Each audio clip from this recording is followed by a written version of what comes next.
हरिओम मित्रों। मेष लगन या मेष राशि, आज का जो हमारा टॉपिक है वो मेष लगन है। इसको हम दो तरीके से देख सकते हैं। ये जो प्रोडक्शन है, जिनके वर्क चार्ट में फर्स्ट हाउस में एक नंबर पड़ा है या जिनके एक नंबर राशि में चंद्रमा है, उन दोनों के लिए ये प्रोडक्शन है मई 2026 के गोचर का। तो वो लोग जो मेष लगन के हैं या फिर मेष राशि के हैं, वो इस प्रोडक्शन को देखें और जाने कि महा मई 2026 का जो गोचर है वो उनके लिए कैसा रहने वाला है। देखिए, मेष राशि या मेष लगन की बात करें तो देखिए ये फायर एलिमेंट जोडिक साइन है, अग्नि तत्व प्रधान राशि है। और इस ये राशि खास इसलिए है क्योंकि ये राशि कहीं ना कहीं हमारे दिमाग को, हमारे मस्तिष्क को रिप्रेजेंट करती है, उसका प्रतिनिधित्व करती है। काल पुरुष की जन्म पत्रिका का फर्स्ट हाउस ही ये एक नंबर राशि को डिनोट करता है। या इनके जो रूलर होते हैं वह मार्स होते हैं। मार्स अपने आप में एक बहुत बड़े प्लेनेट है, ऊर्जा, शक्ति, अग्नि और एनर्जी से भरपूर एक लीडरशिप क्वालिटी लिए हुए एक निडर राशि, जो कि बेबाक अपनी बातों को कहीं भी रखने में जो है हिचकती नहीं है।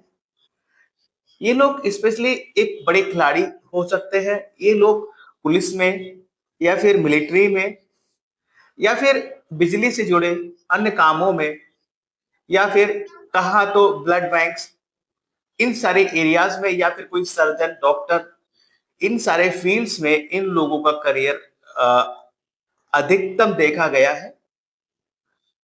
और इसके अलावा ये जो राशि है, इसमें जो नक्षत्रों की बात करें, अश्विनी, भरणी और कृतिका, यानी कि केतु, शुक्र और सूर्य प्लस मंगल, ये चार प्लेनेट का रोल अहम रहता है। तो अपने आप में बड़े प्लेनेट यहाँ जो है आपको अपना ब्लेसिंग दिए होते हैं। तो ये लोग वैसे भी एक बड़ी शख्सियत होते हैं। पता है इनमें एक खास बात क्या होती है? इनमें एक खास बात होती है, जो इनकी वाणी होती है ना, वो बहुत स्वीट होती है। मतलब बड़ा स्वीटनेसली होती है। बने जो ये भले ही कितने भी तेज तर्रार क्यों ना हो, कितने भी लड़ाई झगड़े वाले क्यों ना हो, कितना ही तर्क वितर्क करने वाले क्यों ना हो, लेकिन एक चीज तो इनमें खास होती है कि जो इनके बोलने का तरीका है वो बड़ा ही विनम्र और मीठा होता है। जो लोग लड़ झगड़ के काम नहीं करा पाते, ये वो काम अपने प्यारे विनम्रता से करा लेते हैं। तो मतलब एक तरीके से अग्रेशन इतना ज्यादा है, लेकिन दूसरी तरफ इनकी जो वाणी है ना, बड़ी विनम्रता पाई जाती है। तो दोनों तरीके से ये काम करने में इनको महारत हासिल होती है। तो खैर, ये तो रहा मेष लगन वालों का एक छोटा सा एक क्या बोलते हैं संक्षेप में विवरण। बात करते हैं महा मई 2026 के ग्रहों के ट्रांजिट की, कि जो ग्रहों का जो ट्रांजिट है वो इनके लिए कैसा रहने वाला है। देखिए, सबसे पहली बात जो ये मैंने गोचर बना रखा है, देखिए आपके फर्स्ट हाउस को भी छोड़ देते हैं। आपके लग्नेश जो है वो 12th हाउस में चल रहे हैं, यानी कि अपने से जो है वार में है। और यहाँ 10 मई तक रहने वाले हैं, यानी कि जो महीना अप्रैल का आपका बीता, तो कहीं ना कहीं आपको इस चीज को फील हुआ होगा कि कहीं ना कहीं हेल्थ का इशू रहा होगा, ब्लड ब्लड से जुड़ी प्रॉब्लम्स रही होंगी, या बेफजूल की लड़ाई झगड़े, या कोई ऐसा काम रहा होगा कि आपने किसी को पैसा दे दिया या कोई प्रॉपर्टी खरीदी, उसमें विवाद में फंस गए या उसमें पैसा फंस गया। क्योंकि अभी अप्रैल का पूरा महीना नहीं निकला है और मैं इस अप्रैल के महीने में ही मई का प्रोडिक्शन कर रहा हूँ। तो देखेंगे आप 10 मई तक का जो पीरियड रहेगा वो बहुत ज्यादा क्रुशियल रहेगा। बहुत ज्यादा, थोड़ा थोड़ा नहीं, मैं कहूंगा थोड़ा अधिक कठिन आपके लिए रहेगा। समस्याएं रहेंगी, प्रॉपर्टी को लेकर समस्या रहेंगी, लड़ाई झगड़े हो सकते हैं या हो रहे होंगे। भाई के साथ कुछ समस्याएं, स्पेशली अगर मैं कहूं कि कहीं ना कहीं कोई पेरेंटियल प्रॉपर्टी या ससुराल पक्ष, कोई ना कोई इस तरीके की दिक्कतें, या कोई बिजनेस कर रहे हैं, इंडस्ट्रीज का बिजनेस है, उद्योगपति है, तो कहीं ना कहीं उलझने टाइप की आपको रही होंगी। इसमें कोई दो राय नहीं है। मतलब जो ये पीरियड है 10 मई तक का, देखिए यहाँ पर 12th हाउस में मार्च है। लग्नेश जब भी 12th हाउस में जाता है तो कहीं ना कहीं आप में कॉन्फिडेंस की कमी, कहीं ना कहीं आप में एक अकेलापन, कहीं ना कहीं लोनलीपन, या फिर बेफजूल किसी से लड़ाई झगड़ा मोल लेना या कोर्ट कचहरी के कामों में उलझ जाना या फिर ये भी हो सकता है कोई स्वास्थ्य वगैरह खराब होना, इन सब चीज़ों से आप गुज़र रहे होंगे। और ये जो पीरियड है 10 मई तक का पीरियड अभी आपको और जो है सहन करना है। उसके बाद जैसे ही 11 दो 10 नहीं 10 मई तक का पीरियड जो है आपको 10 मई तक आपको मैं कहूँ कि संयम बनाकर रखना पड़ेगा, धैर्य, सब्र से काम लेना होगा। जैसे ही 11 मई आएगा, ये लग्नेश स्वराशि हो जाएँगे, लगन में आ जाएँगे, तब चीज़ें एकदम अपोज़िट हो जाएँगी, इसमें कोई दो राय नहीं। लेकिन हाँ, ये भी सत्य है जब लगन में आपका लग्नेश आएगा, लगन में लग्नेश का आना बहुत अच्छा माना गया, लेकिन चूँकि ये एक मैलेफिक प्लैनेट्स है और ये मार्स है, तो कहीं न कहीं इस पीरियड में जैसे ही आपका 11 मई आएगा, 11 मई से लेकर 20 जून तक का जो पीरियड होगा आपके लिए बहुत क्रूशियल रहेगा। प्रॉपर्टी के पॉइंट ऑफ व्यू से या फिर any kind of mercury, any kind of Mars, जो भी इसके सिग्निफिकेंस है ये सारे चीजों के पॉइंट ऑफ व्यू से या पेरेंटल प्रॉपर्टी में जो अभी तक जो वाद विवाद बना हुआ था, कहीं ना कहीं 11 मई के बाद वो चीजें सॉर्ट आउट होंगी और वहां आपको पॉजिटिव रिजल्ट मिलेंगे। ध्यान फिर भी यहाँ रखना पड़ेगा क्योंकि लगन में मंगल आएगा तो कहीं ना कहीं एक जिद्दीपन आप में होगा, आपको अपनी जिद त्यागनी होगी या आपको लड़ाई झगड़े से वहां पर बचना होगा, कहीं ना कहीं अपने आप को पोलाइट कूल डाउन काम रखना पड़ेगा। अब देखिए 12th हाउस की फिर से बात कर लेते हैं क्योंकि सैटर्न को यहाँ पर ज्वाइन किए हुए मतलब सैटर्न और मार्स, यानी कि इस पीरियड में आप देख रहे होंगे अप्रैल जो पीरियड है या फिर 10 मई तक का जो पीरियड है आपको देख रहे होंगे आपके अपने स्पेशली एरीज वाले कहीं ना कहीं आपके प्रोफेशन में कुछ ना कुछ क्या बोलते हैं ना कि कुछ ना कुछ इश्यूज यहाँ पर रह रहे होंगे क्योंकि जब भी शनि और मंगल की युति बनती है तो कहीं ना कहीं आपके कर्म क्षेत्र पर कोई ना कोई लड़ाई झगड़े कोई ना कोई कॉन्फ्लिक्ट्स तरह की चीजें यहाँ रहती होंगी और ये आपको यहाँ पर फील हो भी रहा होगा और शायद आपके साथ ये सब चीजें रह भी रही होंगी क्योंकि ये अब यहाँ पर ये जो मीन राशि में है यानी कि पाइसिस में है एक वाटर साइन राशि में, तो कहीं ना कहीं अब देखिए किस तरीके की चीज रहती है। मंगल तेजी का कारक है, आपको आप तेजी से काम करना चाहते हैं लेकिन वहीं सैटर्न क्या करेगा, सैटर्न उसको ब्लॉक करेगा। सैटर्न क्या करता है, सैटर्न स्लो प्लेनेट है, वो उस चीज को स्लो करेगा। आपको अपनी जो आपका नेचर है जो मंगल का सिग्निफिकेंस है क्योंकि आप मंगल के हैं यानी कि एरीज वालों के जो ऑनर है वो मार्स होते हैं तो उनमें एक तेजी होती है काम करने की, एक स्पीड होती है। वहीं जब कोई आपकी स्पीड को ब्रेक करेगा, कहीं कुछ धीमापन लाएगा तो उससे आपको इरिटेशन होती है। और साथ ही साथ एक ये जो युति बनी हुई है ये एक वाटर साइन राशि में है और 12th हाउस में है, तो तीनों चीजों को अगर हम कंबाइन करें तो कहीं ना कहीं आपके मन में एक अंतर्द्वंद चलेगा, एक अंतर्द्वंद कह लीजिए कि हाँ, आप करना चाहेंगे काम को जिस स्पीड से, वो स्पीड से आपको काम होता हुआ नहीं देखेगा, मन में द्वंद होगा, मन में तनाव, इस तरीके की चीजें रहेंगी। मतलब एक तरफ जल्दी काम करना चाहेंगे तो दूसरा आपको रुकावटें फेस करनी पड़ेंगी। एक तरीके से कभी ये जो इति है कहीं ना कहीं आपको फ्रस्ट्रेशन वगैरह के इश्यूज भी यहाँ पे रह सकती है क्योंकि 12वां भाव खर्चे का भाव भी, तो अचानक से खर्चे होने के योग भी हो सकते हैं। लेकिन यही अगर आप कहीं ना कहीं ऐसे प्रोफेशन में है जो विदेश में है तो शायद चीजें आपकी पॉजिटिव यहाँ रह सकती हैं, अदरवाइज यहाँ पर इश्यूज रहेगा। और यहाँ पर तो शनि जो है, देखिए शनि बेसिकली कर्म के कारक है और यहाँ पर शनि जो है मेष राशि में 10th एंड 11th लॉर्ड भी है। इनकम को लेकर वर्क या प्रोफेशन को लेकर कॉन्फ्लिक्ट्स, समस्याएं, रुकावटें, ये सब चीजें यहाँ रहेंगी। मतलब जो ये पीरियड है मेष वालों के लिए मैं कहूं 10 मई तक का अच्छा पीरियड नहीं है।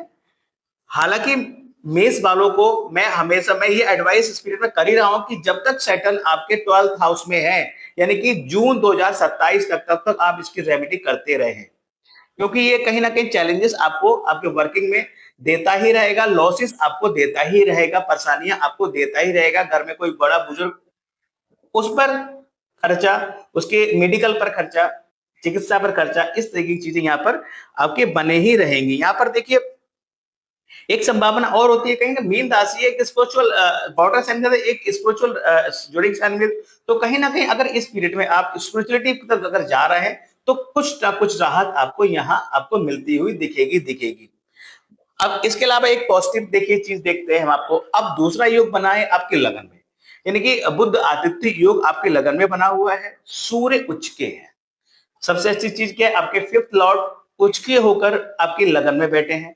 उच्च का सूर्य क्या करता है, उच्च का सूर्य और साथ में मरकरी, यानी कि मरकरी क्या है, मरकरी आपका दिमाग है, और सूर्य क्या है, सूर्य आपका नेम फेम है, यानी कि तेज दिमाग और तेज एक्शन, इस तरीके की चीजें रहेंगी। आप बहुत फास्ट थिंकर करेंगे, थिंकिंग करेंगे, मतलब सोचते सोचते आप निर्णय ले लेंगे। ओवरऑल जो पोजीशन है, अ, अच्छी पोजीशन है। जब आप बोलेंगे तो इस पीरियड में, यानी कि 14 मई तक का जो योग बना हुआ है आपकी लगन में, बुध आदित्य योग, तो 14 मई तक का जो पीरियड है, इस पीरियड में अगर आप देखेंगे तो आपकी वाणी में, आपकी बोली में एक तेज तर्रार, एक गहरापन, एक मतलब दमदार एक आवाज होती है ना, जैसे एक नेता बोलता है, एक उस तरीके का एक तेज आपके चेहरे पर दिखेगा, आपकी वाणी में दिखेगा। बिजनेस हो, प्रशासन हो, पुलिस हो, डिफेंस हो, टेक्नोलॉजी, सेल, ये सारे काम, मतलब और जोखिम उठाने में भी आप हिचकिचाएंगे नहीं। तो ओवरऑल जो पीरियड है ये बहुत अच्छा। देखिए, दो तरीके की चीजें हैं 10 मई तक, अगर मैं कहूं, क्योंकि देखिए सबसे ज्यादा इंपॉर्टेंट होता है आपका लगन, उसके बाद होता है आपका लग्नेश। लग्नेश की पोजीशन बेहतर नहीं है, लेकिन ये योग बना हुआ है आपके लगन में, बहुत बेहतर बना हुआ है। क्योंकि लग्नेश की पोजीशन अभी बेहतर नहीं है, तो कहीं ना कहीं बुध आदित्य योग का आपको पूर्ण फल यहाँ नहीं मिलेगा, ये भी जान लीजिए। जो मैंने इसको फायदे बताए आपको, इसके जो मैंने आपको सिग्निफिकेंस दी है, वो सारा अभी आपको नहीं मिलेगा। 11 मई को जैसे ही मंगल लगन में आएंगे, तो वो 4-5 दिन आप देखेंगे आप में बहुत बदलाव दिखेगा, क्योंकि उस समय सूर्य, मरकरी और मार्स तीनों यहाँ लगे होंगे आपके लगन में। और 4 दिन इसलिए कह रहा हूं क्योंकि 14 मई से सूर्य और मरकरी यहां से निकलकर सेकंड हाउस में चले जाएंगे। तो कहीं ना कहीं ये अच्छा योग है लगन में आपका बना हुआ। ये कहीं ना कहीं इस तरह से भी हम समझ सकते हैं कि जो मंगल की नेगेटिविटी जो आप का लग्नेश 12th में है, वो जो नेगेटिविटी या वो जो कार्यों में रुकावट या एक लोनलीपन होना, या फिर जो भी उसके नेगेटिव आपको इफेक्ट्स मिल रहे हैं, तो कहीं ना कहीं ये बुद्ध आदित्य योग कह सकते हैं कि उसको कम करने में आपको जो है मदद करेगा। इसके बाद में सेकंड हाउस में देखिए कितना अच्छा बना हुआ, वीनस। वीनस सौ राशि के बैठे हुए हैं।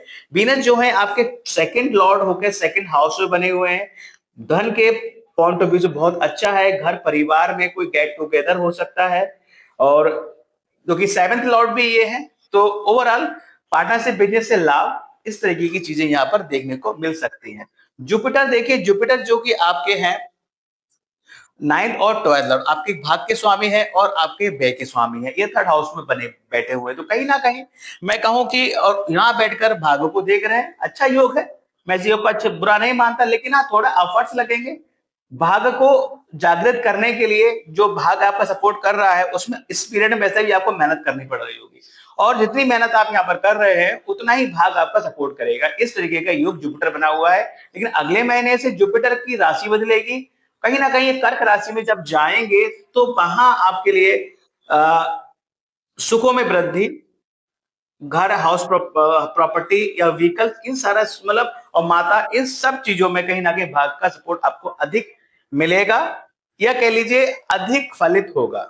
इस तरह की चीजें यहाँ रहेंगी। साथ में केतु पंचम भाव में बैठे हुए हैं, पंचम भाव में केतु बैठे हैं, तो कहीं ना कहीं, और पंचम भाव के स्वामी की पोजीशन अच्छी है, इसमें कोई दो राय नहीं है। तो मैं इस केतु, हालांकि अब जैसे जैसे समय बढ़ रहा है यहाँ पर, ये जो है क्या बोलते हैं, बलवान हो रहे हैं, तो कहीं ना कहीं इफेक्ट दिखाएंगे।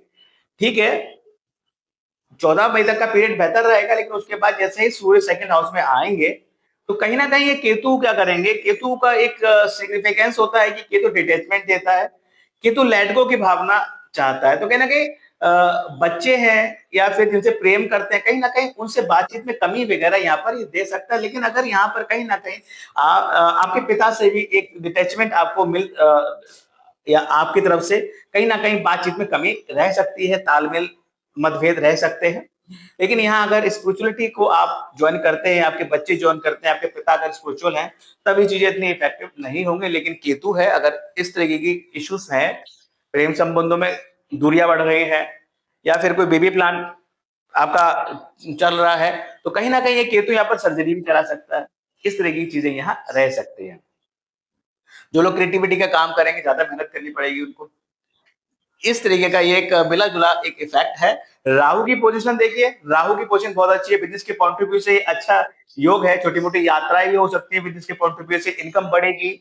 लव मैरिज के भी चांसेस यहाँ पर ये बना रहा है राहु, इसमें कोई दो राय नहीं है और इनकम के नए-नए रिसोर्सेज़ आपको प्राप्त होंगे, कहीं न कहीं अवसर मिलेंगे। इनकम को फाइनेंशियली पॉइंट ऑफ व्यू से राहु की पोज़ीशन यहाँ पर बेहतर मैं यहाँ कहूँगा। तो ओवरऑल ये जो पोज़ीशन है, मैं कहूँ कि 10 मई के बाद जो पीरियड होगा वो मेष वालों के लिए अच्छा रहेगा।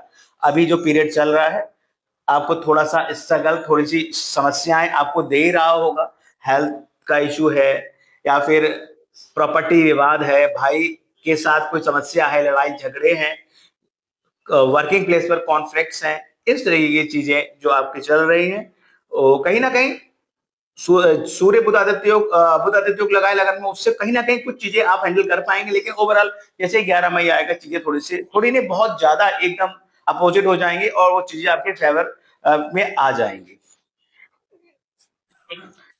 इसके अलावा मैं अगर कहूँ तो देखिए सैटर्न 12th में है, तो मैंने बोला कि इनकी रेमेडी आपको जून 2027 तक करती रहनी है। इसमें कोई दो राय नहीं है, सैटर्न घर से दूर जाने के योग हैं, बना रहे हैं और कहीं न कहीं बात करी जाए नई नौकरी के लिए तो हाँ, थोड़ा-सा तो मेहनत लगेगी लेकिन सरकारी नौकरी मिलने के यहाँ पर योग बने हुए हैं और रचनात्मक कार्य में अगर कर रहे हैं तो वहाँ थोड़ा-सा दिक्कतें हैं, थोड़ी-सी परेशानियाँ यहाँ वहाँ आपको रह सकती हैं। फाइनेंस के पॉइंट ऑफ व्यू से बेहतर है, बिज़नेस के पॉइंट ऑफ व्यू से बेहतर है, इनकम के नए-नए रिसोर्सेज़ आपको यहाँ मिल सकते हैं। मैरिटल लाइफ़ में कॉन्फ्लिक्ट्स यहाँ रहेंगे और वो कॉन्फ्लिक्ट्स की अगर बात करूँ तो वो 10 मई तक का ही पीरियड है, उसके बाद चीज़ें बेहतर रहेंगी और लव मैरिज के योग भी यहाँ बने ही हुए हैं। तो ओवरऑल ये पीरियड जो है आपके लिए पहले के मतलब अप्रैल से बेहतर ये पीरियड आपके लिए जाएगा और 10 मई के बाद ये पीरियड आपके लिए पूरा पॉजिटिव हो जाएगा। तो मैं इस पीरियड को बहुत ज़्यादा खराब नहीं मानूँगा। 10 मई तक का पीरियड स्ट्रगल भरा रह सकता है, 11 मई के चीज़ें बहुत बदलेंगी, आपको बहुत बेहतर रिज़ल्ट मिलेगा और वीनस की बात करें तो देखिए राशि परिवर्तन की बात करें, सूर्य जो कि उच्च के हैं, लगन में हैं, बहुत अच्छा योग है, नेम-फेम, प्रसिद्धि के योग बने हुए हैं। अगर बच्चे हैं तो कहीं न कहीं बच्चों के माध्यम से कहीं न कहीं आपका नाम रोशन होगा, प्रसिद्धि होगी। उसके बाद जैसे ही 15 मई आएगा ये सेकंड हाउस में चले जाएँगे। पंचम भाव का सेकंड हाउस में जाना बेहतर है कि हो सकता है बच्चों पर आपका मनी सेविंग खर्च हो या फिर पिता का सपोर्ट मिले या फिर कह लीजिए कि घर परिवार से आपको या फिर घर परिवार के बिज़नेस को आप जॉइन करें। इस तरह की चीज़ें यहाँ रहेंगी। मंगल की बात करें तो मंगल मैं बता चुका हूँ 11 मई को लगन में आ जाएँगे, चीज़ें बेहतर बननी स्टार्ट हो जाएँगी लेकिन फिर भी ध्यान रखना पड़ेगा अपने गुस्से पे, अपने आवेश पर आपको। बुध की बात करें, बुध जो है 15 मई को जो है वृषभ राशि में आ जाएँगे और बुध जो है आपके छठे भाव के स्वामी हैं और सेकंड में आ जाएँगे तो नौकरी के लिए प्रबल योग बनाएँगे। मिथुन और ये महीना 28 मई तक रहेंगे, 29 मई में मिथुन में चले जाएँगे, अपनी राशि में चले जाएँगे तो अगर आप कोई ऑनलाइन वर्किंग कर रहे हैं या फिर कोई कमीशन कम्युनिकेशन काम कर रहे हैं उसके लिए बेहतर योग बनेगा। गुरु मिथुन में रहेंगे 1 जून तक, उसके बाद जो है ये कर्क राशि में आ जाएँगे। शुक्र की बात करें, शुक्र 13 मई तक सेकंड हाउस में, उसके बाद थर्ड हाउस में आ जाएँगे, जो भी यात्रा करेंगे उससे आपको फाइनेंस सपोर्ट मिलेगा।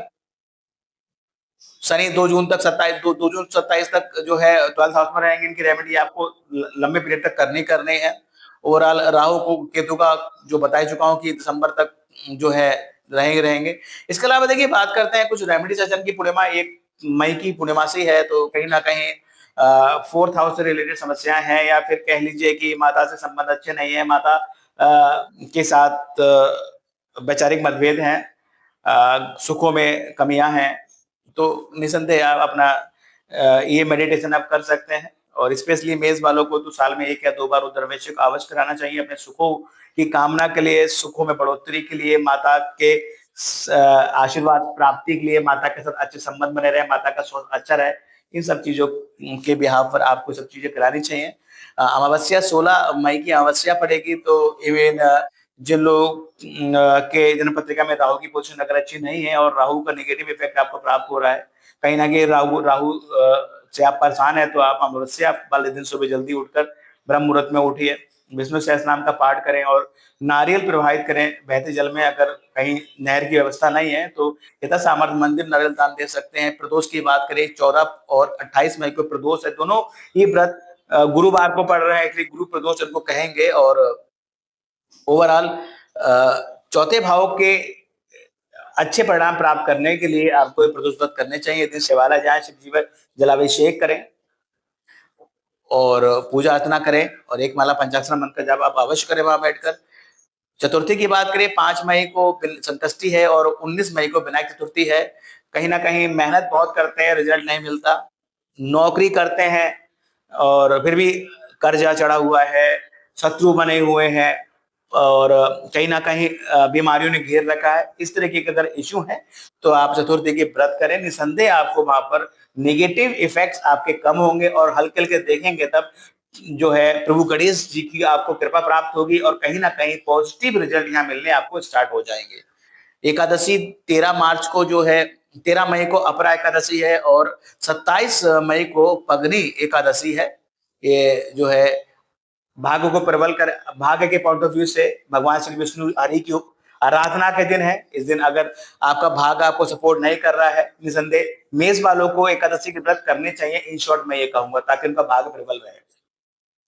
गज केसरी योग 7, 14, 20 और 27 मई को गज केसरी योग लगेगा। बहुत ही चमत्कारी योग है। जिन लोगों की जन्म पत्रिका में योग पाया जाता है वे जो है बहुत कम मेहनत में फेमस हो जाते हैं, क्या कहते हैं, फर्श से अर्श पर पहुंच जाते हैं, इस तरह की प्रसिद्धि देता है।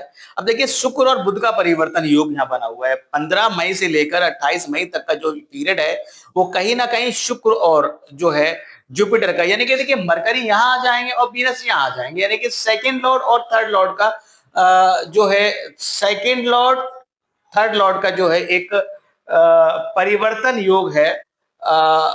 और यहाँ पर ये छठे भाव के स्वामी भी हैं और वहां सातवें भाव के स्वामी में, तो कहीं ना कहीं ये योग बताता है कि कहीं ना कहीं दो तरह की चीजें हो सकती है। देखिए शुक्र जो है प्रेम को रिप्रेजेंट करता है, रोमांस को रिप्रेजेंट करता है, लव अफेयर्स को रिप्रेजेंट करता है। बुध जो है व्यापार को प्रेजेंट करता है। तो कहीं ना कहीं पड़ोस में इस पीरियड में हो सकता है कि आपके नेबर के साथ आप कोई बिजनेस स्टार्ट करें, या फिर एक पॉसिबिलिटी ये भी बनती है कि कहीं ना कहीं पड़ोस में कोई प्रेम संबंध आपके उत्पन्न हो जाए। इस तरह की चीजें भी यहाँ रह सकती है। इसके अलावा देखिए बात करते हैं क्वालिटीज की। मैं बता ही चुका हूं कि लीडर होते हैं, बहुत एनर्जेटिक पर्सनालिटी होती है, बेस्ट सनशाइन लियो और सीटेरियस होते हैं। हेल्थ का इशू देखिए 10 मई तक तो रहेगा, इसमें तो कोई जुड़ा नहीं। मैंने हालांकि 10 मई के बाद का पीरियड लिखा है कि उन 2 दिनों में भी इश्यू रह सकते हैं हल्के फुल्के, और 25 मई और 26 मई है, लेकिन 10 मई तक का जो पीरियड है आप देख रहे होंगे आपके हेल्थ में इशू चल ही रहा होगा। या फिर जिनके भी योग कारक ग्रह मंगल हैं, कर्क हो, चाहे वो सिंह लगन हो, चाहे वो मेष लगन हो, या फिर वृश्चिक नहीं मेष, हाँ ठीक है, कहीं ना कहीं वृश्चिक भी हो तब भी कहीं ना कहीं हल्के फुल्के या depending on your house placement कम और अधिक हेल्थ इश्यू आपको दिखे रहे होंगे। स्ट्रेस की बात करें 3 और 4 मई, 30 और 31 मई, ये दिन स्ट्रेस के आपको ज्यादा आपको फील होगा। वो दिन जिन दिन अधिक खर्चा कर सकते हैं 12 और 13 मई हो सकते हैं। स्टोन की अगर बात करूं तो आप कोरल, रूबी, टोपाज धारण कर सकते हैं। पूजा पाठ की बात करूं तो आप सूर्य उपासना आपको निरंतर करनी चाहिए, हनुमान जी की उपासना निरंतर करनी चाहिए, रामचरितमानस का और सुंदरकांड का पाठ या हनुमान चालीसा का पाठ आप सदैव करना चाहिए आपको। और प्रभु श्री हरि की उपासना भी आपके लिए बहुत फेवरेबल है, भगवान शिव की उपासना भी आप कर सकते हैं डिपेंडिंग ऑन चार्ट। ये जो पूजा पाठ का मैं एक कंसेप्ट बताता हूँ, देखिए हमारे पूर्वज भी और हम सब मानते हैं ईश्वर को, इसमें कोई तो राय नहीं, हम जितने भी सनातनी हैं ईश्वर को मानते हैं। और देखिए जन्म पत्रिका के हिसाब से ईस्ट की आराधना करना इस बात को बताता है कि आप अपने ईष्ट की अगर आराधना करते हैं तो आपकी जन्म पत्रिका में व्याप्त, यानी कि आपके जीवन में व्याप्त 90% मैं कह सकता हूं कि बल्कि मतलब आपके जीवन में व्याप्त समस्त कष्टों का निवारण इस आराधना से होता है। और दूसरा हम लोग का जो एनालिसिस रहता है, एक तो ईस्ट तो अलग हुई, ईस्ट की आराधना सभी को करनी चाहिए, इसमें कोई नहीं, मैं भी करता हूँ और सारे एस्ट्रोलॉजर बाकी वो भी करते हैं, आप लोग भी कीजिए अगर नहीं करते हैं। जो लोग करते हैं उसको कंटिन्यू रखिए। लेकिन इसके अलावा देखिए समय समय पर क्या होता है, हमारे जो हाउसेस होते हैं वो एक्टिवेशन में आते हैं। अब मान लीजिए कि एक्टिवेशन में हमें कोई नेगेटिव रिजल्ट मिल रहा है, तो हम उस ग्रह का, अगर वो ग्रह हमारे लिए अच्छा नहीं, अशुभ है ऑन माई वर्क चार्ट, तो हम उसका दान करें। या फिर कोई ग्रह हमारे लिए शुभ है और गलत संगत में पड़ गया है, यानी कि वो मैलेफिक इन्फ्लुएंस में आ गया है, तो हमें उसकी उपासना करनी चाहिए। तो उस हिसाब से भी होता है। भाग्य के लिए अगर जाना है तो आपने संडे भगवान विष्णु जी की उपासना कीजिए। मतलब ओवरऑल मैं कहूं कि सुखों की कामना के लिए आप महादेव की उपासना करें, चंद्रदेव की उपासना करें। भाग्य की, उसके लिए आप विष्णु जी की उपासना कीजिए। अगर कहीं ना कहीं इन हाउसेस में कोई मैलेफिक इश्यूज हैं, अदरवाइज अगर नहीं है तो इस आराधना पर्याप्त है। तो ये छोटा सा प्रोडक्शन था कि एरिस असेंडेंट के लिए मई 2026 का जो गोचर है वो कैसा रहेगा। वीडियो पसंद है तो लाइक कीजिएगा। जिन लोगों ने हमारे चैनल ओम श्री हरि एस्ट्रो सब्सक्राइब नहीं किया तो प्लीज सब्सक्राइब माय चैनल।